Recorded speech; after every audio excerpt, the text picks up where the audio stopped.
A gente pensa muito na Bíblia como a base da nossa fé, e é mesmo. Só que, às vezes, a gente esquece que a Bíblia, ela não existia desde o início. A verdade, sim, mas a Bíblia não, né?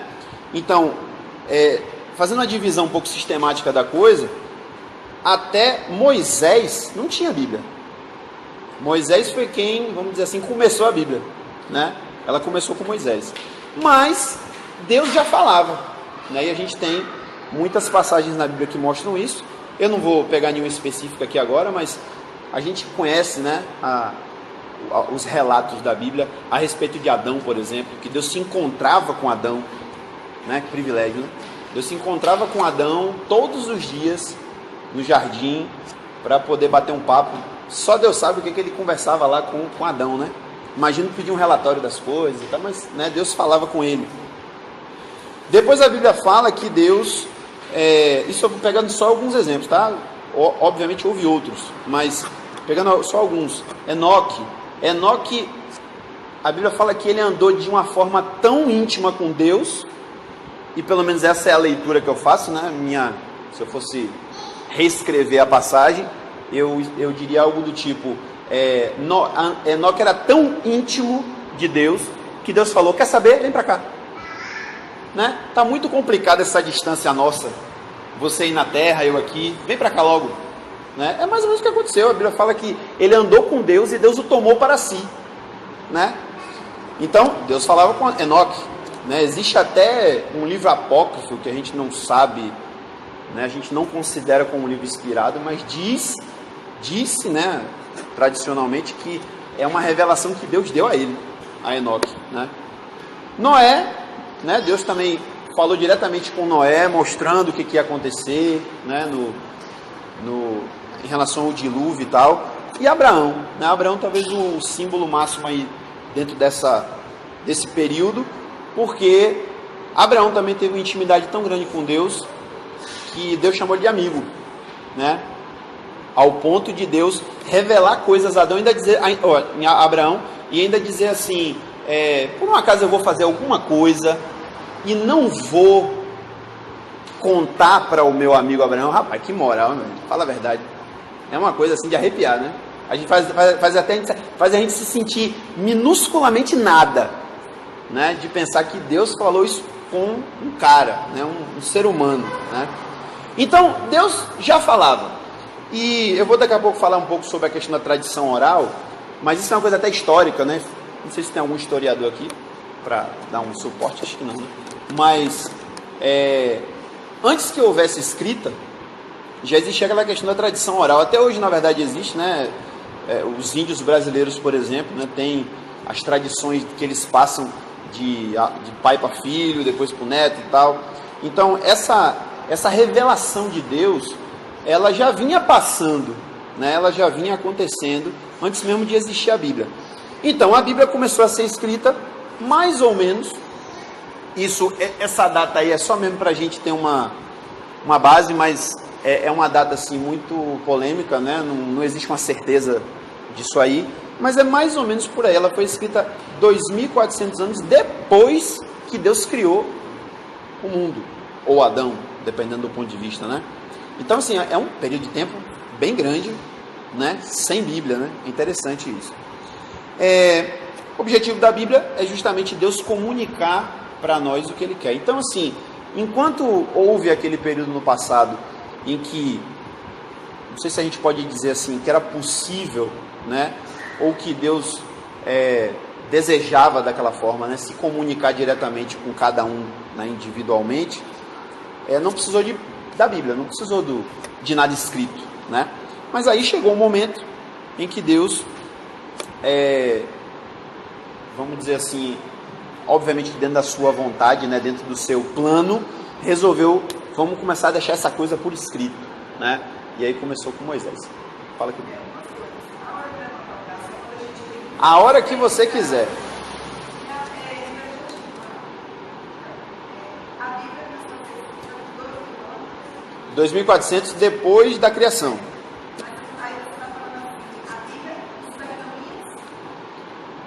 Na verdade, no caso de Moisés, a gente acha, e tem até algumas indicações da Bíblia de que foi assim, começou na pedra, né? Começou a escrever na pedra.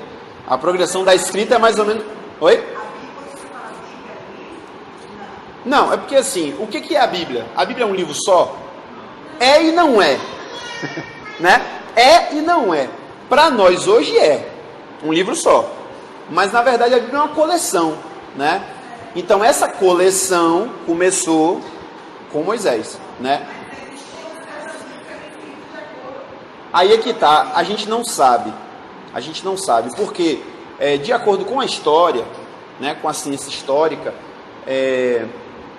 ali mais ou menos na época de Moisés, na verdade um pouco antes, na época de Abraão, já existia escrita, né? Abraão viveu, eu agora não sei se eu vou falar certo, mas Abraão acho que viveu mais ou menos uns 400 anos a 500 antes de Moisés. Já se descobriu que a cidade onde Abraão viveu, que é Ur, né? Ur dos caldeus, assim, a ciência é engraçada, eu amo ciência, mas a ciência tem horas que é completamente estúpida, porque assim, se não tiver prova, eles falam, não existe. Aí daqui a pouco descobre, não existe, sabe? O tempo todo isso acontece na história, na ciência em geral, né? Então até algum tempo se dizia que a escrita não existia no tempo de Abraão, por exemplo. E o que foi que descobriram? Descobriram que Ur dos caldeus era uma cidade tão desenvolvida em termos de cultura que tinha biblioteca.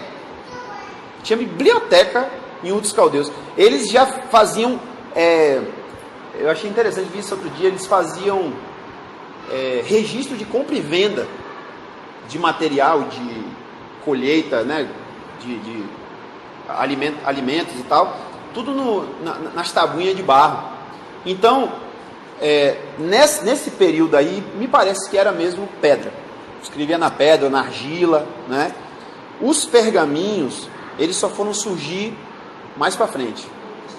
Na época do Novo Testamento já estava estabelecido, né? Antes até do pergaminho teve o papiro, né, que é do Egito. Eu até vou ver se eu lembro na aula que vem, vou trazer um papiro para vocês verem, talvez alguém nunca tenha visto, né? Eu tenho lá um negócio que trouxeram para mim do Egito, que é um desenho feito na folha de papiro. Interessante. Então, respondeu? Certo? Então, assim, começou lá com Moisés, foi o primeiro livro a ser escrito da Bíblia, até por tradição, porque a gente não tem como ter certeza absoluta disso, né? Mas foi Gênesis, escrito por Moisés. O primeiro livro foi escrito cerca de 1400 anos antes de Cristo. Isso. Aí o Novo Testamento, no próximo... já depois de Cristo, né? No final do primeiro século, depois de Cristo. Isso. Então a gente tem um período, daqui a pouco eu vou falar disso, mas o período de composição, né, entre Gênesis e Apocalipse dá mais ou menos uns 1500 anos. Então quando a gente para pensar assim, analisar a situação, é um período muito longo, né? Quer dizer, é mais ou menos até o descobrimento do Brasil. De Jesus até o descobrimento do Brasil foi o período que se escreveu a Bíblia, né? Depois a gente vai voltar a falar disso, né, sobre essa questão até da unidade da Bíblia, que isso é uma das coisas mais fantásticas, né? Livros escritos por pessoas tão diferentes num período tão grande de tempo e ao mesmo tempo existe uma unidade de pensamento ali, né? Bom, eu queria falar sobre essa questão do conceito de inspiração, porque isso também é importante para a gente compreender a natureza da Bíblia. Teologia é bom, mas teologia não é necessariamente conhecimento bíblico. Consegue entender isso?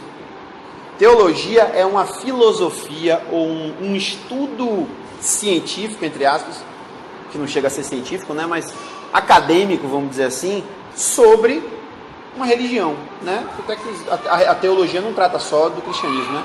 Por que eu estou falando isso?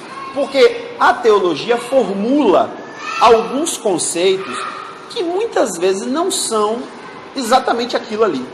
Então, por exemplo, existem dois conceitos dentro da teologia cristã que falam o seguinte: um diz, a Bíblia é a palavra de Deus.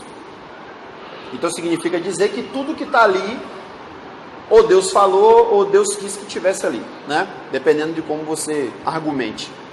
Já uma outra corrente fala, não pode. A Bíblia não pode ser a palavra de Deus, porque na Bíblia tem o diabo falando. A Bíblia tem os amigos de Jó, que falaram coisa errada. Então a Bíblia não é a palavra de Deus. A Bíblia contém a palavra de Deus. Então existem essas duas teses, né, essas teorias. Ou a Bíblia é, ou a Bíblia contém. Qual é a verdade? Quem está certo? Né? Bom, o que é inspiração? Como é que a Bíblia surgiu? A gente tem inclusive a resposta disso. Eu até vacilei, não botei aqui o versículo, mas isso está escrito lá em 1 Pedro, se não me engano. E Pedro fala o seguinte, que nenhuma profecia da Bíblia foi falada, foi proferida por vontade do homem, mas os homens foram inspirados por Deus para poder falar aquilo, né? Esse conceito de inspiração, ele na verdade existe, até já existia dentro do conceito do paganismo, e a mitologia grega, por exemplo, fala das musas. É uma palavra que a gente até conhece, talvez a gente não sabe nem o que é, né? Mas aquela coisa de musa inspiradora, não tem um negócio assim? Poxa, o cara fez uma obra de arte, deve ter tido uma musa inspiradora. A musa inspiradora não é uma mulher bonita que ele viu, não, me inspirou, não. A musa era tipo um espírito que inspirava o artista. Então o cara estava ali de boa, daqui a pouco o espírito chegava e fazia um negócio qualquer lá, o cara, rapaz, vou pintar a Mona Lisa, né? A ideia era mais ou menos essa. Isso é inspiração de fato. No caso de Deus, né, da Bíblia, o que a gente entende é justamente isso. Deus soprou, né? Inclusive inspiração tem a ver com, né, o ar. Então a ideia da inspiração é justamente essa. Deus inspirou, Deus motivou, Deus capacitou aqueles homens, Moisés, Esdras, né, Samuel, quem mais escreveu aí os livros da Bíblia, a escreverem os livros. E, inclusive aí, ó, a palavra inspiração tem esse sentido, sopro para dentro da mente, né? Então, na verdade, se a gente for fazer uma tradução mais espiritual, a gente poderia dizer assim, o Espírito de Deus entrou, né, naqueles homens e deu a eles o que eles iam escrever. O interessante é que, a gente fala mais sobre isso também mais para frente, mas isso não tirou de cada autor a sua particularidade, né? Porque a gente sabe que Deus não manipula a pessoa, né? A gente, por exemplo, vê experiências de pessoas que são tomadas pelo Espírito, por exemplo, a profetizar, né? Mas a pessoa não fica, não, ela está normal, Deus falou com ela, Deus me falou isso, né? Então a inspiração da Bíblia é a mesma coisa. Deus não pega o cara e o cara vira um robozinho, porque muita gente tem essa ideia, né? Existe essa ideia de que a Bíblia foi escrita tipo Deus, agora escreva isso, e para esse ponto não, tire, vírgula, não foi assim que aconteceu. Deus deu a inspiração e o cara ou a mulher, né, acho que a maioria foram homens, né, que escreveram, eles escreveram com o estilo deles, com a sabedoria que eles tinham, com o nível cultural inclusive que eles tinham, mas sob a inspiração de Deus, né? Quer levantar a mão aí?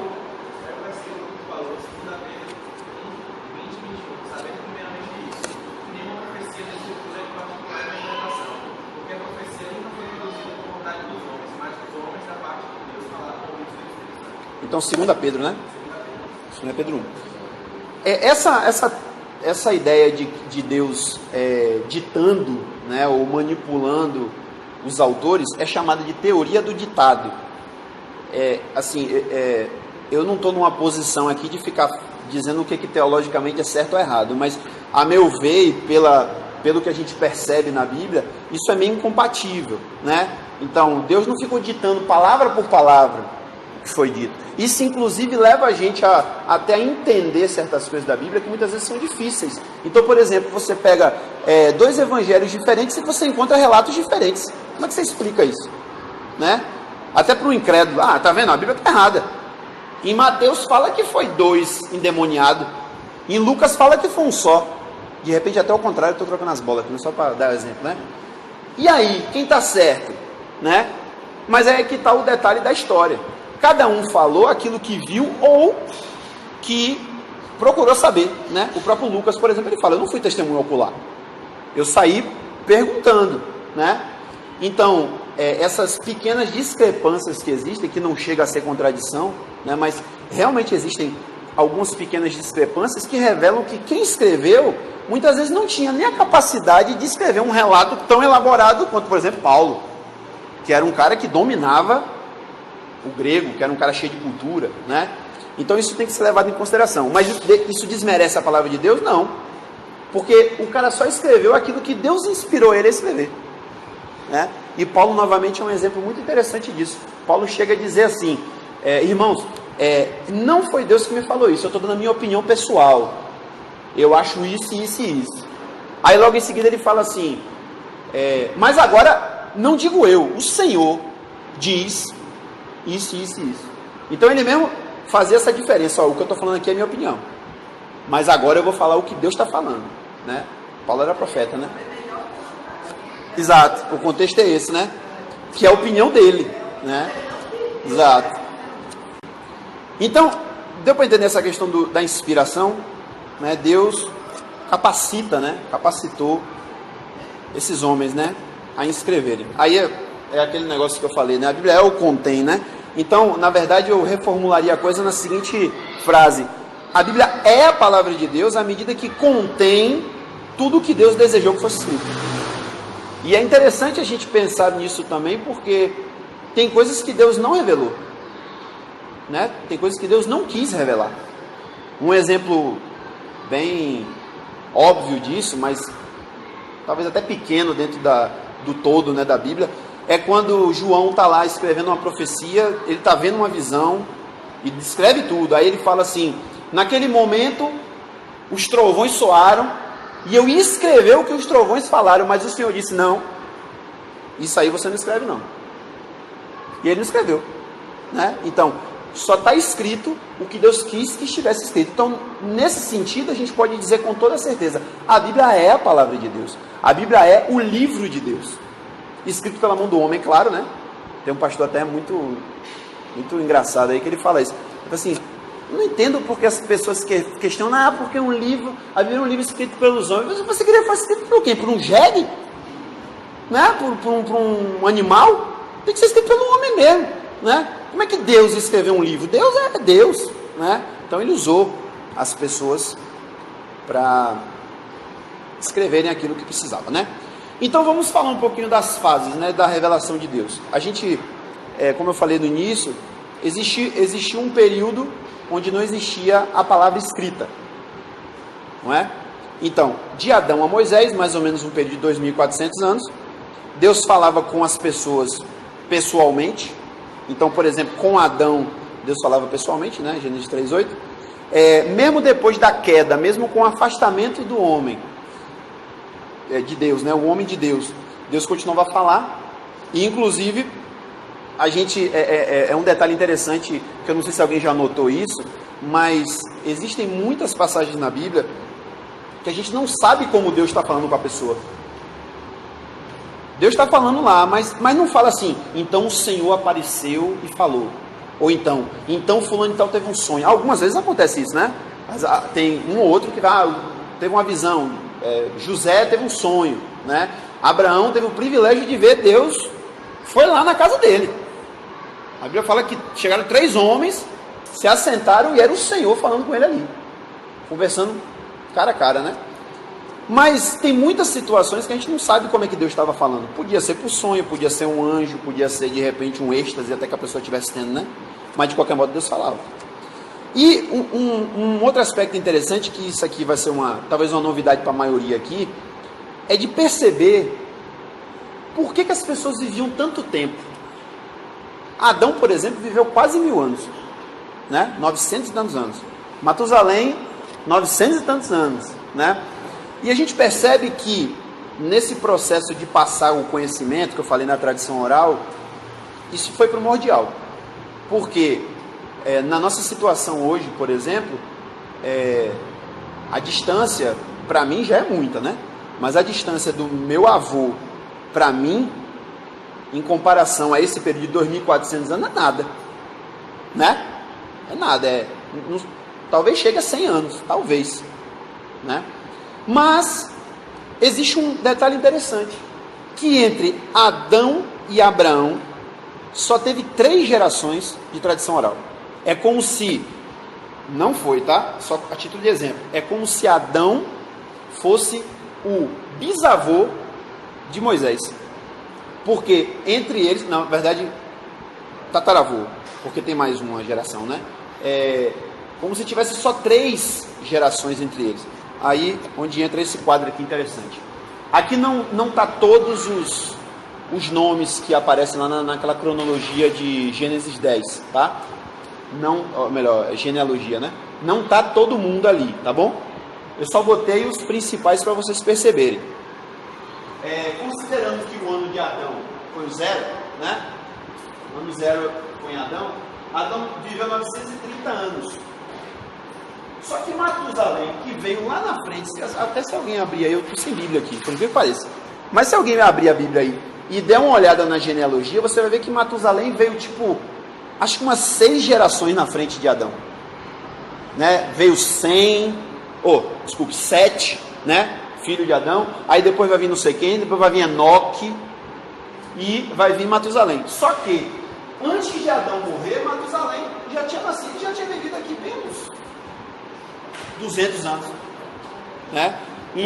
Então,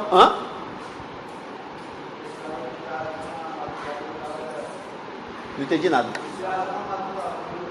São 8, né? Olha aí, 8 gerações. Quer dizer, se for contar na minha história aqui, na minha genealogia, eu não sei quem é que está na 8ª geração acima de mim. Não faço a mínima ideia. Inclusive, já tentei descobrir. Não faço a mínima ideia. Muito difícil, né? Então, de Adão a Matusalém se conheceram. Depois de Matusalém a Noé, inclusive aqui tem um detalhe interessante, Matusalém, se não me engano, Matusalém, ele era ou era avô, ou era bisavô de Noé. Né? São 3 gerações, né? Entre Matusalém e Noé, 3 gerações. Eu, quando fiz isso aí, não me atentei para esse detalhe, seria interessante falar, né? Então, olha que interessante, Matusalém morreu no ano do dilúvio. Ele não morreu no dilúvio, ele morreu no ano do dilúvio.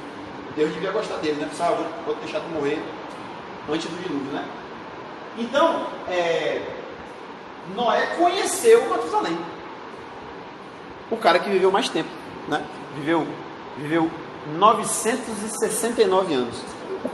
Deus me livre, já pensou? Quase 1000 anos. Naquele tempo devia ser bom, né? Hoje eu particularmente não sei se eu queria.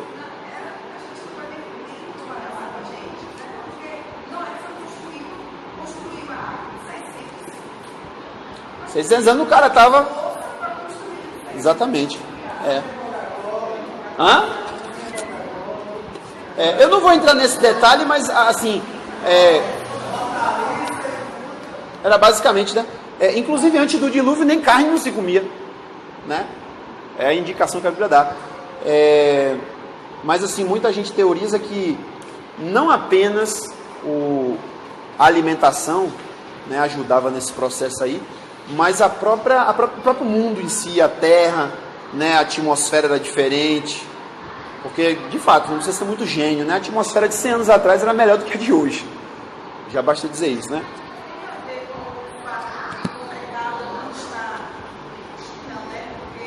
Não, pecado já tinha. Já tinha pecado.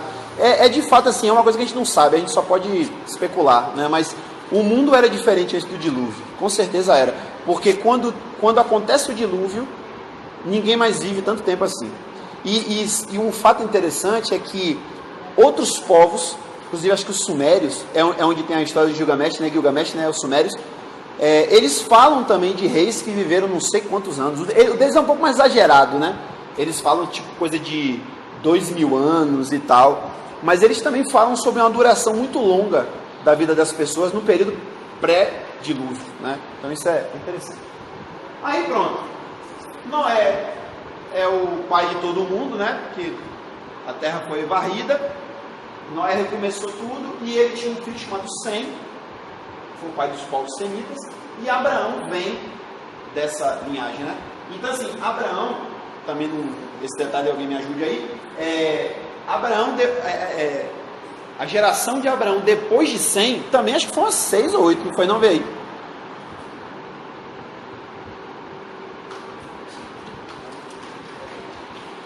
Pô, tu sabe de qual isso aí, velho? Era pra tu estar aqui falando.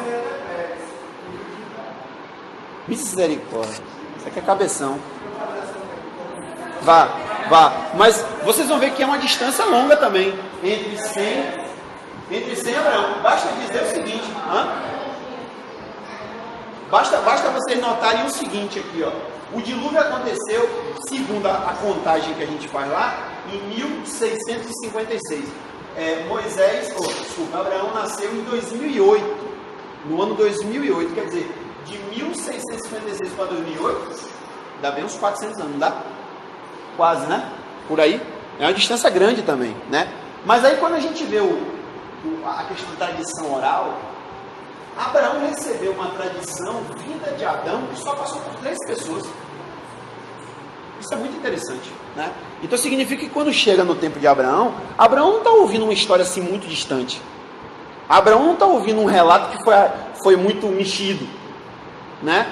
Porque a gente poderia, né, comparativamente dizer que o tataravô dele está contando a história.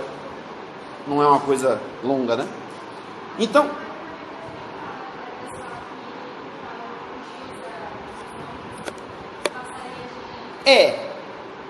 pois é, mas assim, na verdade, é uma interpretação que se tem dessa passagem, mas eu já li vários comentaristas dizendo que a leitura do hebraico, ela muda um pouquinho o sentido. Então assim, Taini, para quem não entendeu, aí Taini está falando de uma passagem que tem, Deus dizendo assim, que ele jurava por si mesmo que o tempo do homem seria de 120 anos.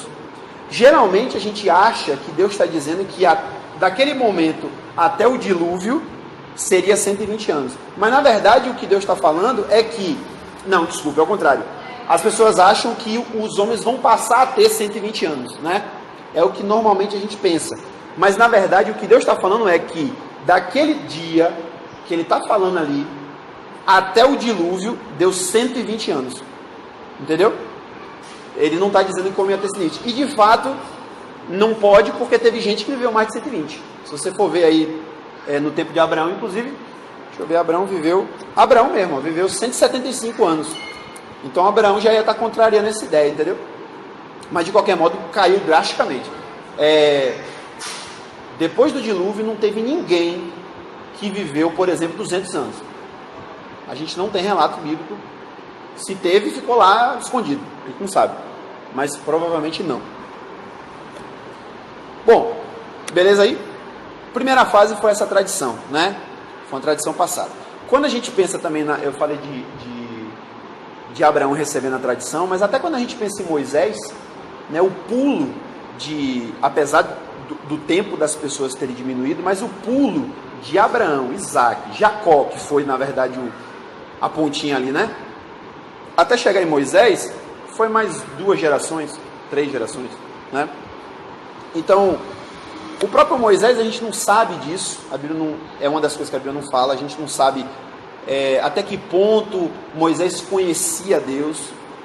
Moisés foi criado no palácio do faraó, mas ele, para quem só viu os filmes, tá? Os filmes estão errados, viu? Tá? A Bíblia fala bem diferente a história. Porque ele foi criado pela irmã dele. Lembram disso, né? Então, apesar dele ter sido criado no palácio de Faraó, mas ele foi, na verdade, criado pela própria irmã. E ele sabia que ele era hebreu. Ele não... Porque o filme dramatiza, meu Deus, eu sou hebreu. Não, ele sabia que ele era hebreu. Provavelmente ele também conhecia a tradição, né, da religião hebraica, né, de Deus. Mas a gente não sabe até que ponto ele vivia isso, até que ponto ele conhecia Deus de verdade. Eu acho, com letras maiúsculas, eu acho, que Abraão era tipo Jó, assim, sabe? Inclusive diz... Ou Abraão não, estou falando errado, Moisés. Moisés era tipo Jó. Inclusive dizem que quem escreveu Jó foi Moisés. Eu acho que a história de Jó é bem parecida com a história de Moisés. Ele conhecia Deus de ouvir falar. Mas chegou um momento que ele teve uma revelação direta. Tanto é que Deus tem que dizer, ó, eu sou o Deus de Abraão, Deus de Isaac, Deus de Jacó. Porque ele, primeiro que nunca tinha visto Deus, né? Pouca gente viu. Mas até aquela situação ali para ele era nova, né? Então Deus tem que se apresentar a ele, ó, beleza? Moisés, eu sou o Deus de Abraão, de Isaac e Jacó, né? Então quando começa essa nova fase aí com Moisés, e ela se estende até Malaquias, vai um período de mais ou menos 1.100 anos, que também é um período bem longo, né, entre um e outro. E nesse período, todos os livros do Antigo Testamento foram escritos. Essa divisão aí que eu coloquei, inclusive, é a divisão da Bíblia hebraica. Eu botei aí para ficar até mais conciso, porque a nossa Bíblia, né, a nossa divisão cristã, assim, só mesmo por questão, vamos dizer assim, estética, né? Mas divide em históricos e proféticos, profetas maiores, profetas menores, né? Mas a divisão tradicional do judeu é essa: é lei, profetas e escritos. Então a lei são os 5 livros de Moisés. Os profetas não engloba só os livros dos profetas, mas também engloba Samuel, engloba Juízes, Reis. Tudo isso é considerado livros proféticos. E os escritos, que são os livros de Davi, de Salomão, né, e os que foram escritos um pouquinho mais tarde, como Esther, Neemias, né? Então, 1.100 anos. Dos evangelhos ao Apocalipse, depois a gente entra mais no detalhe de quem veio primeiro, né? Mas foi um período de mais ou menos 70 anos entre esses dois. E aí, quando você junta com um período de 400 anos entre Malaquias e Jesus, você tem um período bem grande, né? De mais de 1.500 anos entre Moisés e João, né? Lá no Apocalipse. Então, o período de composição, ou seja, o tempo em que foram escritos os livros, somando tudo, dá mais ou menos 1.200 anos. Então, eu tenho para mim que essa é uma das características mais fascinantes da Bíblia, é o fato de você ter um livro que foi escrito ao longo de 1.200 anos, naturalmente por pessoas totalmente diferentes, de épocas diferentes, até de cultura diferente, porque a cultura vai evoluindo, né? E, no entanto, que você consegue ler a Bíblia de Gênesis e Apocalipse e perceber que existe uma unidade ali, né? Mesmo que você perceba as diferenças, você compara o período de Moisés com o período de Jesus, é totalmente diferente, mas a história está ali, né? Inclusive aquela questão da história da salvação, né? A história da salvação já está em Gênesis. Em Gênesis, Deus já está falando da serpente, que o descendente da mulher vai pisar na cabeça e tal. Depois chega Moisés e fala, virá aquele que reinará, vem um profeta maior do que eu, né? O próprio judeu reconhece isso. Ele não reconhece que Jesus é o Messias, mas ele reconhece que tudo isso já era profecia messiânica, né? Já eram profecias que Deus estava dando, já profetizando, né? ou prometendo o Messias, né? Quando a gente chega na parte dos autores, eu queria só, não vamos entrar muito em detalhe nisso, a gente meio que já sabe dessa diversidade, né, dos autores da Bíblia, mas eu gosto sempre de destacar a diferença cultural de cada um deles. Porque, apesar de que todos eles eram hebreus, né, de Moisés até João, todos eram hebreus, eram descendentes, né, de Abraão, mas o tempo que eles viveram era totalmente diferente. Então, quando você pega, por exemplo, a situação de um Pedro, né, que, por sinal, a gente acha que ele era analfabeto, talvez nem fosse, mas provavelmente era, né, um pescador, não teve aprofundamento de estudo, na própria Bíblia, na própria Torá, né, na Bíblia hebraica, ele talvez não tivesse a profundidade ali. Ele eventualmente ia na sinagoga, ou ia sempre na sinagoga, ouvia aquilo lá, mas ele não tinha aprofundamento, porque ele não tinha como estudar rotineiramente aquilo, né? Lembre-se que não tinha Bíblia, o povo não levava para casa, tá? Ninguém ia para a sinagoga levando um rolo da Torá debaixo do braço. Não, o rolo ficava lá, na sinagoga. O cara, se quisesse ler, tinha que ir lá, ou então participar de uma escola rabínica. Isso já no tempo de Jesus, né? Então, Pedro era nesse nível aí. Moisés, num nível totalmente diferente, educado na ciência dos egípcios. Se bobear, ele não era, né? Mas se bobear, Moisés sabia fazer até mágica, né? Porque era uma ciência que se estudava, né? Astrologia e tal. Então, assim, Moisés era mais cabeção. Moisés era meio que Paulo, né? Cultura top. Pedro já era mais povão, né? Não tinha muito conhecimento. E, no entanto, a gente tem os dois juntos na Bíblia, e consegue ver os dois juntos, falando a mesma coisa, né? E coerentes, né? Coerentes um com o outro. Um não anula o outro, um não fala uma coisa, pô, mas Moisés fala um negócio aí, mas Pedro esculhambou o negócio todo aí. Não, ele pega o fio condutor certinho, né? Então é a prova de que Deus realmente está por trás disso aí, né? Então, Moisés foi educado como príncipe e era pastor de ovelhas também, porque durante 40 anos ele pastoreou, né, as ovelhas do sogro. Josué era um soldado. Samuel era juiz e profeta. Esdras era um escriba, ou seja, ele copiava, né, era um copista da própria Bíblia, né? Embora ele também tivesse alguma profissão anterior que a gente não sabia bem qual era lá na Pérsia. Neemias era mordomo do rei da Pérsia. Davi, pastor de ovelhas e posteriormente se tornou rei. Salomão também, mas já teve uma educação melhor, foi educado como príncipe, né? A sabedoria de Salomão, tirando a parte até de Deus, né, nele, mas ele já tinha um nível de conhecimento diferente. Isaías a gente não sabe de onde veio, mas a gente sabe que ele era de origem humilde. Provavelmente capinava a terra, o trabalho dele era esse, né?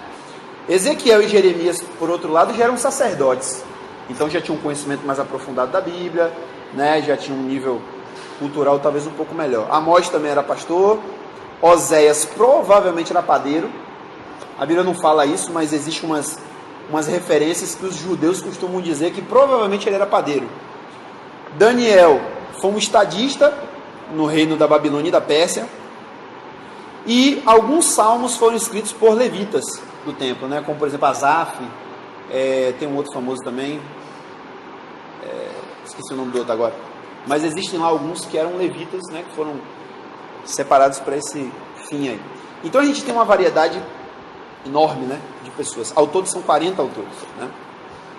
Novo Testamento, a gente encontra também essa distinção. Mateus era cobrador de imposto, Lucas era médico, João e Pedro eram pescadores, Paulo era fariseu e fabricante de tênis, mas como fariseu, a cultura dele era, né, talvez o mais culto de todos aí no Novo Testamento era Paulo. Tiago e Judas, que eram irmãos de Jesus, a gente não sabe o que eles eram, mas é provável que eles também fossem carpinteiros, né, ou pedreiros. Inclusive tem um detalhe interessante, descobri isso esses dias, que existe uma teoria que a gente fala muito que Jesus era carpinteiro, né, mas que o termo grego para a palavra não designava só quem trabalhava com madeira, mas também quem construía a casa. Então talvez Jesus não fosse só carpinteiro, ele podia ser pedreiro também. Ele podia construir casas também, porque ele tem aquela ideia de Jesus fazendo mesa, né, fazendo cadeira e tal, mas de repente Jesus construía casa também, né, e de repente os irmãos dele também tinham essa profissão, né. E no caso aí, como eu falei, embora todos eles fossem de períodos diferentes, ou melhor dizendo, de períodos culturais diferentes, mas todos eles eram hebreus, né, descendiam de Abraão. Os únicos que não eram, quer dizer, eram de linhagem, né? Pelo menos Moisés era da linhagem hebreia. Inclusive, essa informação que eu botei está errada, já vou dizer logo. Moisés era hebreu sim, tá? Ele nasceu no Egito, mas ele era hebreu. Lucas, existe uma dúvida sobre Lucas, porque a gente costuma dizer que Lucas era gentil. E a maioria dos estudiosos da Bíblia dizem que Lucas era gentil. Mas existem algumas evidências, não diria nem evidências, mas algumas pistas, que também levam a gente a crer que ele era um gentil convertido ao judaísmo, porque ele tinha um conhecimento muito profundo do judaísmo. Ele não era aquele cara que de vez em quando ia na sinagoga, sabe? Parece que ele era uma pessoa que vivia mesmo o judaísmo. Ou então, ele era judeu, mas o nome dele está enganando a gente. Porque o nome dele não é um nome judeu. É um nome grego, né? Mas como as pessoas tinham nomes, de fato, de várias línguas, né, diferentes, por exemplo, Mateus, ele me parece que tem um nome grego, né? Tem um outro que é mais evidente, agora não lembro quem é, mas é um dos discípulos de Jesus. Ele tem um nome que é grego, e a gente não sabe o nome hebraico dele. Filipe, é Filipe. O nome Filipe não é hebraico, é grego. E ele não tem outro nome, né? A gente não sabe. Então, o simples fato de Lucas ter o nome de Lucas não significa dizer que ele não era hebreu. Então, assim, pode ser que ele fosse, né? E dentro dessa linha de raciocínio, é até interessante pensar que ele realmente era, né? Bom, em relação às línguas, acho que a maioria aqui sabe disso. A Bíblia foi escrita basicamente em hebraico e grego, né? O Antigo Testamento em hebraico e o Novo Testamento em grego. Existem partes do Antigo Testamento que foram escritas em aramaico. O aramaico é uma língua parecida com o hebraico. Na verdade, elas têm a mesma origem. Só que o aramaico é a língua que era falada na Síria e o hebraico falado em Israel. Então, elas são muito parecidas, mas não são iguais. Então, por exemplo, a gente percebe no próprio Evangelho que de vez em quando existem umas palavras em aramaico. Por exemplo, Maranata. Já ouviram essa palavra, né? Maranata. Não é uma palavra em hebraico, é uma palavra escrita em aramaico. Então, no caso do Antigo Testamento, partes de Esdras, Jeremias e Daniel foram escritos em aramaico, geralmente quando eles estão citando algum documento, algum pronunciamento de algum rei, aí eles colocam em aramaico. No caso do grego, existem algumas palavras também em aramaico e algumas em hebraico, só que é mais como se fosse uma linguagem técnica, né? Não é uma frase inteira, por exemplo. Então Jesus fala assim, os fariseus, vocês pegam lá o que devia dar aos pais de vocês como herança, né? Como para ajudar os pais de vocês, e dizem que é corban. Aí o texto vai e explica, né? Bota lá explicando o que significa corban, né? Que é uma oferta dedicada a Deus, e que dedicou a Deus já foi, você não vai tomar de volta. Então tem algumas palavrinhas, mas na verdade ele foi escrito todo em grego. É chamado de grego koiné, porque não é o grego falado em correspondências oficiais. É como se fosse, talvez uma comparação, o português escrito e o português falado. Isso é um detalhe interessante, só por curiosidade. Existem algumas evidências de quem estuda muito mais do que eu e quem entende a língua, que provavelmente a maioria, uma grande parte dos livros do Novo Testamento foram escritos originalmente em hebraico e depois foram traduzidos para o grego. Por que eles sabem isso? Vou dar um exemplo meu. Eu consigo traduzir um texto em inglês. Quando eu leio um texto traduzido do inglês, eu olho e falo, essa tradução só mal feita. Aí alguém até fala, como é que você sabe que foi traduzido? Por causa disso aqui, ó. Tá vendo essa frase? Essa frase não é natural nossa. É uma frase natural do americano. Mas quem traduziu não quis ou não soube fazer uma tradução que a gente chama de dinâmica, né? Que seja mais parecida com o jeito que a gente fala. E aí fica aquela forma meio americanizada ali, né? A mesma coisa acontece com o grego. Tem muitas passagens, para quem entende, né? Para quem sabe ler, que olha e fala, rapaz, isso aqui não tem cara de grego, não. Isso aqui tem cara de hebraico, né? Então existem essas pequenas evidências, e isso é interessante, porque significa dizer que antes que a gente tivesse o Novo Testamento como a gente tem hoje, existia já alguns manuscritos, alguns pergaminhos, né? Talvez, escritos em hebraico, e que depois pegaram aquilo e juntaram tudo e botaram em grego. Até porque o grego era a língua oficial do Império Romano, então se os apóstolos queriam que isso se disseminasse, então foi certo mesmo botar tudo em grego para que, né, todo mundo pudesse ler, né? Bom, em relação à cultura e à teologia do Antigo Testamento, deixa eu até ver aqui até onde eu vou levar isso. Beleza. Eu já falei sobre isso aqui, né? A gente tem um período muito longo de composição dos livros do Antigo Testamento e também juntando com o do Novo Testamento, e a gente percebe que essa cultura, ao longo dos livros, ela sofre realmente uma mudança, né? Então, por exemplo, tem coisas que você lê lá no Gênesis, você acha até estranho, né? Então, Abraão fez um pacto lá e o cara botou a mão embaixo da coxa de Abraão, né? Negócio esquisito, velho. Mas da cultura da época, né? Quando você vai ver lá na frente talvez na época dos reis, ou até um pouquinho mais para frente, na época dos profetas, você já vai ver alguns costumes um pouco diferentes, né? Isso é normal, porque o período foi longo, né? E a gente consegue perceber também, o que é interessante, é que às vezes a gente percebe a cultura evoluindo, mas às vezes você percebe a cultura involuindo, ou seja, desevoluindo, né? Então, um exemplo da evolução, e aí especificamente falando dentro da questão de Deus, né, da relação com Deus, a gente percebe uma evolução no relacionamento com Deus, até de Deus mostrar algumas coisas, ou de Deus revelar algumas coisas.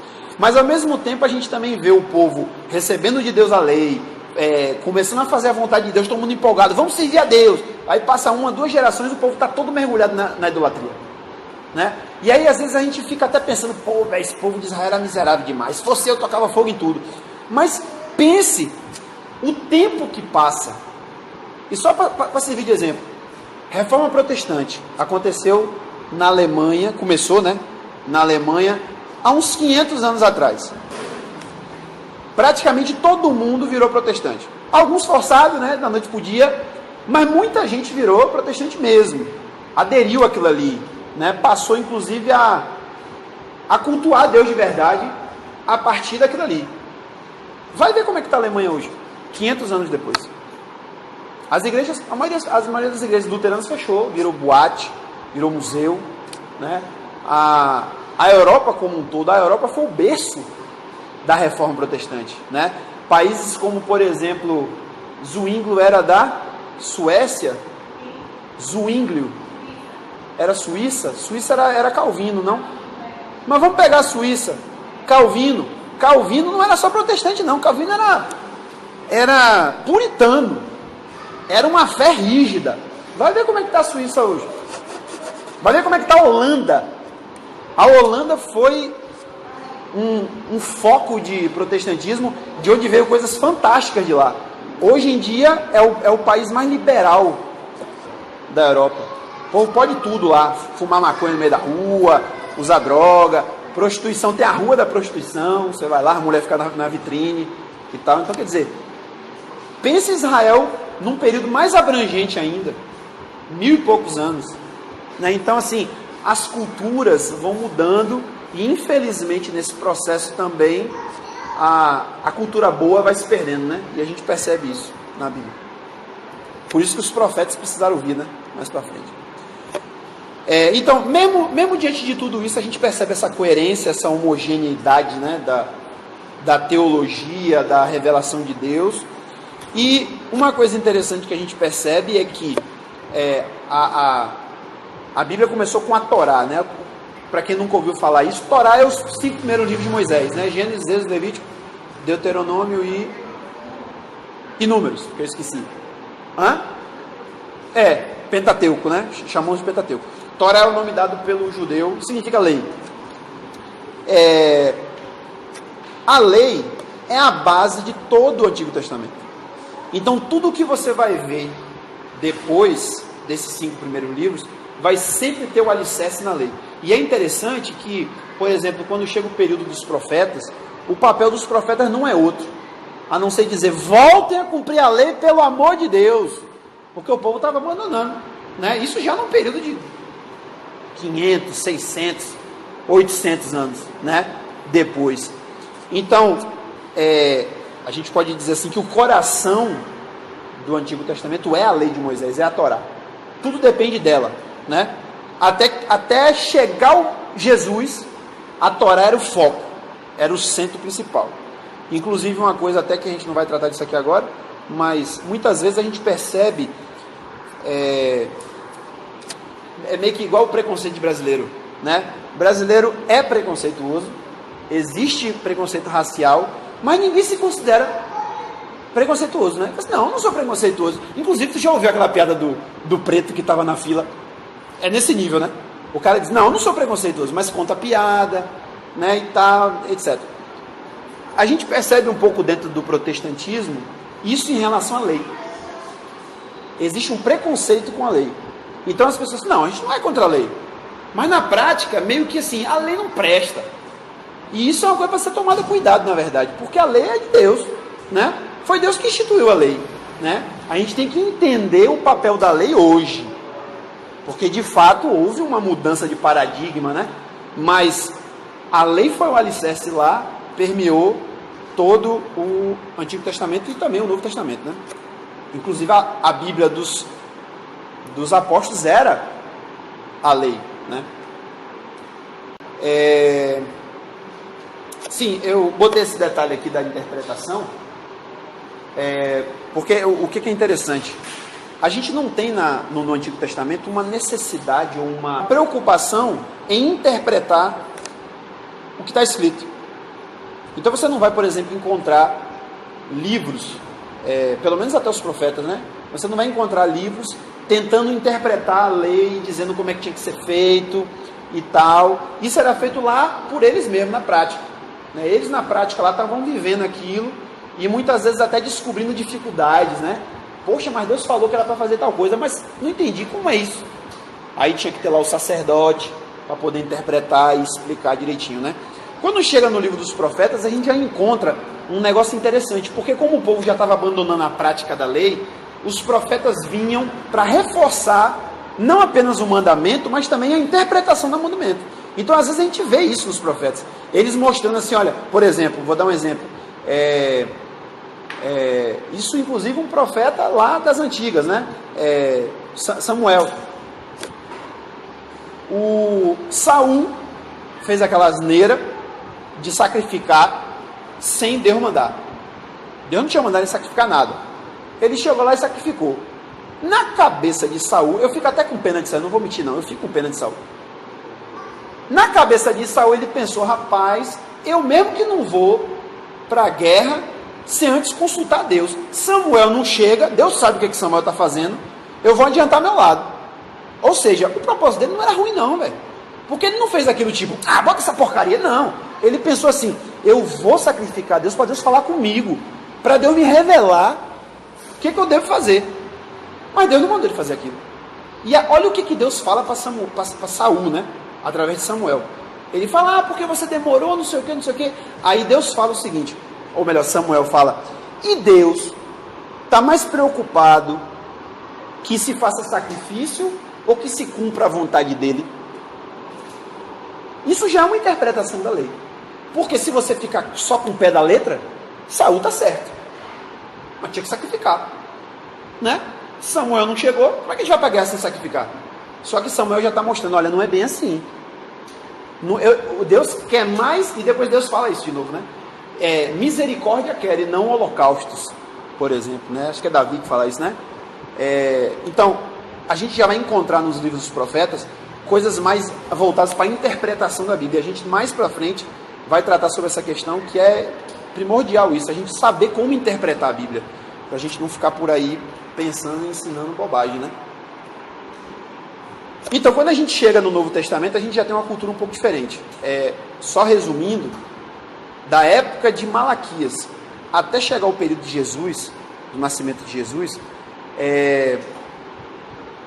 Israel já tinha sido dominado pelos assírios, antes até de Malaquias, né? Os assírios, pelos babilônios. Depois dos babilônios veio os persas, tudo dominando o povo de Israel. Depois veio os sírios e depois veio os romanos. Quer dizer, num período aí que eu não sei bem dizer assim, mas pelo menos um período de quase uns 800 anos, Israel foi dominada por 5 impérios. E cada um desses impérios meio que imprimindo um pouco da sua cultura. Tanto é que quando chega mais ou menos em 200 a.C., surge um povo bem conhecido nosso, que a gente não vai muito com a cara, que são os fariseus. Você sabe por que surgiram os fariseus? Porque eles estavam com medo da cultura helenista influenciar o judaísmo. Então eles criaram o farisaísmo com o intuito bom de fazer assim, olha, vamos purificar o povo, vamos incutir na cabeça do povo que ele não pode se envolver com as coisas dos outros povos. A gente tem que manter nossa identidade e nossa fé. Esse era o objetivo do fariseu. Não era ruim, tá bom, né? Então, a gente percebe que quando chega no tempo do Novo Testamento, apesar dessa quantidade de cultura acumulada, Mas justamente por causa disso, o judeu já estava mais, vamos dizer assim, cercado, precavido contra essas coisas. E o fariseu é o exemplo máximo disso, né? Tanto é que a gente percebe até pela Bíblia mesmo que os fariseus são a elite religiosa do tempo de Jesus. Por quê? Porque eles eram os caras que meio que resguardavam a fé contra as influências de Roma, contra as influências dos gregos, né? E cá entre nós, a cultura da época está voltando, né? Está tudo voltando para o nosso tempo hoje, mas era prostituição, adultério, assassinato, culto a ídolos, culto de prostituição no templo. Você não, né?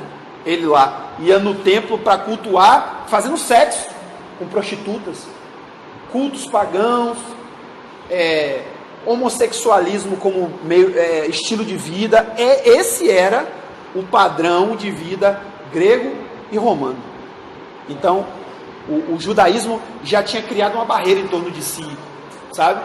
Então, isso é interessante porque quando Jesus chega, Jesus não encontra um povo afastado de Deus. Perceba, o povo não tinha talvez comunhão com Deus, até porque Deus não estava falando muito, né? Deus já não falava há 400 anos. João Batista quebrou o silêncio, né? Daquele período. Mas a verdade é que o povo era um povo mais dedicado a Deus. Você percebe, por exemplo, que no contexto do primeiro século, não tem idolatria em Israel. Você não encontra idolatria mais. Exato. Eles já encontram um momento preparado. E a gente percebe por que a Bíblia fala que Jesus veio na plenitude dos tempos, né? Pensa, uma plenitude de tempos, será que não seria hoje? Né? Mas aquele lá era a plenitude dos tempos para a vinda de Jesus, né? Porque todo o cenário estava montado, inclusive dentro do próprio judaísmo, dentro do próprio Israel, né? Então, é bom ter isso em mente. Qual era a Bíblia que Jesus e os apóstolos liam? Era a lei de Moisés, era o livro dos profetas, era os salmos, né? Então, toda a base doutrinária de Jesus e dos apóstolos vem daí.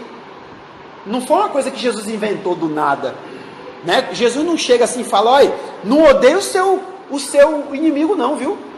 Ele não estava sendo original, a verdade é essa. Jesus não estava sendo original. Jesus estava reforçando o que já tinha sido dito há muito tempo, porque isso tem nos profetas, entendeu? Então a gente tem, inclusive eu vou até adiantar aqui uma coisa que eu quero mostrar na frente, mais ou menos isso aqui, ó. Isso aqui tá diferenciado para fazer do tamanho a quantidade, né, de livros e de material. Mas a ideia é o seguinte: tudo está alicerçado na lei de Moisés. Quando veio os profetas, estava alicerçado na lei de Moisés. Quando veio os escritos de sabedoria, né, salmos, provérbios e tal, estava alicerçado nos profetas e na lei. Quando vem Jesus pregando e os apóstolos, eles estão alicerçados nisso aqui tudo, que é o Antigo Testamento, né? E quando a gente vai chegando lá na frente, o Apocalipse, por exemplo, a gente tem o Apocalipse também reforçando coisas que Jesus falou, mas também reforça coisa que Moisés falou, coisa que Isaías falou. Então é por isso que a gente encontra até assim, por exemplo, no Apocalipse, né? Eu já vi uma crítica falando assim, o Apocalipse é uma colagem de profecia. O Apocalipse, você pega, o cara pegou coisa de Isaías, pegou coisa de Malaquias, pegou coisa de Zacarias, pegou coisa de não sei quem, juntou tudo e fez um livro. Mas é quase isso mesmo. Porque o que estava sendo dito lá na frente era para mostrar que o que ele estava dizendo já está sendo dito há muito tempo. Aquela profecia ali já estava sendo dita há muito tempo, né? Para a gente fechar essa parte aqui, sim, um detalhe que eu queria falar, que eu meio que já falei, que é essa questão aí do judaísmo. Mais ou menos começando com os fariseus, uns 200 anos antes de Cristo, eles começaram a formular de uma forma mais sistemática a interpretação da Bíblia. Até por causa dessa problemática que acontecia lá na cultura, de ter muita influência externa, né? Influência de povos pagãos e tal. Então eles começaram a formular a interpretação. Como assim? Por exemplo, vou dar um exemplo básico. Deus fala, no 7º dia você deve descansar, você, seu servo, sua serva, seu animal e tal. 1000 anos depois, vem um engraçadinho e fala assim, mas trabalhar é ir para o campo. É ir para o campo arar a terra. Mas não fala que eu posso fazer uma outra coisa. Aí vem os rabinos, né? Os sábios do judaísmo e fala assim, opa, peraí, vamos explicar direitinho isso agora e deixar isso certo? Gente, trabalho, isso eu estou dizendo o que eles falavam, tá? Não é necessariamente o que a gente acredita, né? Trabalho é qualquer coisa que você faça que não seja um culto a Deus. Que no caso lá naquele tempo era ir no templo, oferecer um sacrifício, etc, né? Então, qual é a interpretação que foi dada no judaísmo para o sábado? Você não pode andar mais do que a distância da sua casa para o templo. Pronto, aí cobre tudo. Entendeu como é mais ou menos a ideia? Quando chega no tempo de Jesus, essa interpretação, ela não está ainda totalmente desenvolvida, mas ela já está bastante desenvolvida. Então, muita coisa, depois eu vou até entrar mais em detalhes sobre isso, que é uma parte bem interessante, que é essa parte da interpretação da Bíblia, que quando Jesus vem falando algumas coisas, vem pregando algumas coisas, Jesus não estava falando diferente do fariseu, por exemplo. Ele estava falando a mesma coisa. Tanto é que Jesus chega e fala assim, os fariseus, reuniu o povo, né? Reúne aqui que eu vou falar uma coisa. Os fariseus e os escribas se assentam na cadeira de Moisés, ou seja, eles têm autoridade espiritual. Façam tudo o que eles mandam, mas não vivam como eles, porque eles pregam, mas não vivem na prática, são hipócritas. Então, quer dizer, Jesus está falando contra o ensino? Não, ele está dizendo que eles estão ensinando não está errado não, está certo. Agora, seja melhor do que eles, porque eles falam que faz, mas não faz. Aí vem Jesus e dá uma cacetada e fala, se vocês não forem, se a justiça de vocês não for maior do que a do fariseu e do escriba, vocês não vão entrar no reino dos céus. Rapaz, eu se eu vivesse naquele tempo, eu falasse assim, não dá para mim não, velho. Porque exceder o que se considerava, né, pelo menos, né, a justiça do fariseu, o fariseu está aqui, pelo menos na cabeça do povo era assim, né? O fariseu está aqui, o cara conversa com Deus ali, cara a cara. Jesus quer que eu seja mais do que o fariseu? Mas a gente sabe que Jesus está falando de outra coisa, né? Jesus estava falando de uma profundidade espiritual que o fariseu talvez não tivesse, né? Então, fechando isso aqui da cultura, eu só queria já adiantar um pouquinho dentro desse nível, né, desse assunto da questão da cultura, destacar esses pontos aí em relação à interpretação da Bíblia. Primeiro, a doutrina do Novo Testamento é construída sobre a revelação do Antigo, foi aquilo que eu mostrei ali, né? Tudo que foi pregado por Jesus e os apóstolos tem base no Antigo Testamento. Segundo, a tradição apostólica bebe, ou seja, traz coisas da tradição rabínica, mesmo que não dependa dela. Então, assim, tem muita coisa que, se você for procurar livros, e eu estou nessa onda agora, eu estou catando esses livros, que mostram que muita coisa que os próprios sábios ensinavam, os próprios rabinos, os próprios fariseus ensinavam, Jesus ensinava igualzinho. Só que muita coisa também que eles ensinavam, Jesus falava o contrário. Então, quando você encontra, por exemplo, Jesus lá em Mateus 5, dizendo, não disseram tal coisa? Eu, no entanto, digo diferente. Jesus estava meio que mostrando um outro lado da interpretação, né? Mas, ao mesmo tempo, quando a gente descobre isso, porque isso não está lá explícito na Bíblia, a gente percebe, por exemplo, Jesus falando sobre casamento. Aí, Jesus fala assim, olha, a única coisa que Deus permite, a única situação permissível para um divórcio é o adultério. É se houver imoralidade. Jesus estava falando exatamente a mesma coisa que um sábio da época, inclusive o avô de Gamaliel, aquele Gamaliel famoso, chamava Hilel, ele falava exatamente o que Jesus falava, porque existia um outro cara, chamado Shammai, se não me engano, é Shammai mesmo, né? Shammai falava assim, não, se o cara não gostar da cara da mulher, se ele acordar um dia e olhar assim, você ficou feia, ele pode divorciar da mulher, porque a Bíblia fala, ele, né, trazia a interpretação dele, porque a Bíblia fala que ele se desagradou da esposa. Mas aí veio o outro e falava, não, Quando a Bíblia fala de desagradar, está falando de imoralidade. Então é a única maneira de se divorciar. Então, quer dizer, Jesus estava falando igualzinho a ele. Meio que dizendo assim, Jesus não fez isso, né? Mas meio que dizendo, olha, Shammai não falou tal coisa, e Hillel falou tal coisa, quem está certo é Hillel, viu? Shammai está totalmente errado. Ele quase estava fazendo isso, né? Então, veio muito disso também na tradição apostólica.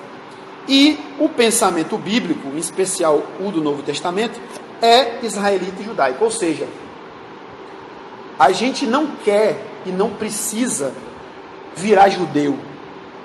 A gente não precisa praticar judaísmo para poder entender a Bíblia, para poder se aprofundar. Mas eu digo a vocês uma coisa. Se você conhecer essa base do judeu, te ajuda em muita coisa. Porque até você entende o pensamento dos próprios apóstolos. E é uma coisa que eu tenho descoberto agora, isso aí. Vou tentar uma hora mais para frente, tentar passar isso aí para vocês, que é muito interessante. De mostrar, por exemplo, que os métodos de interpretação da Bíblia que os apóstolos usavam, não é o método que a gente usa hoje. É o método judaico. Então você encontra umas coisas até esquisitas às vezes, né? Eu não sei se alguém vai lembrar agora, mas com certeza você já se bateu com alguma passagem da Bíblia que fala, porque está dito na Bíblia tal coisa, cumprindo a palavra do profeta. Quando você vai comparar, rapaz, o que tem a ver uma coisa com a outra? O cara está falando de A e o profeta está falando de B. Mas quando você entende a lógica da interpretação do judeu, você consegue entender o ponto. Ah, que viagem! Quer ver um exemplo interessante? Para a gente encerrar. Mateus fala que Jesus foi morar em Nazaré. Aí ele diz assim, e ele foi morar em Nazaré para se cumprir o que foi dito pelos profetas. Ele será chamado Nazireu. Eu não vou nem dizer no grego, no hebraico, que provavelmente é o original dessa passagem, ele faz uma referência a uma ou duas profecias do Antigo Testamento que chamam o Messias de renovo. Isso está lá em Isaías, e se não me engano, também acho que é Zacarias, não tenho muita certeza, mas com certeza em Isaías. Chamam o Messias de renovo. Renovo em hebraico, pode também ter essa palavra, tem umas 2 ou 3 palavras, mas uma das palavras é Netzer. E o nome de Nazaré é Natser. Então você percebe que ele estava fazendo um jogo de palavra. Ele falou assim, Jesus foi morar em Nazaré, porque lá no Velho Testamento está dizendo que ele vai ser chamado de Natser. Por isso que ele foi morar lá. Para a gente não vê lógica nenhuma nisso. Mas para o judeu, no método de interpretação dele, ele vê 2 palavras parecidas, que tem a mesma raiz, que é renovo, e fala, tem tudo a ver. Está cumprindo a profecia. Jesus não foi morar em Nazaré em vão. Não foi à toa, né? Então, é interessante também observar isso, porque a gente percebe um pouco algumas coisas que às vezes é difícil entender na Bíblia. A verdade é que tem coisas que são difíceis mesmo de entender, né? E você precisa se aprofundar um pouquinho mais.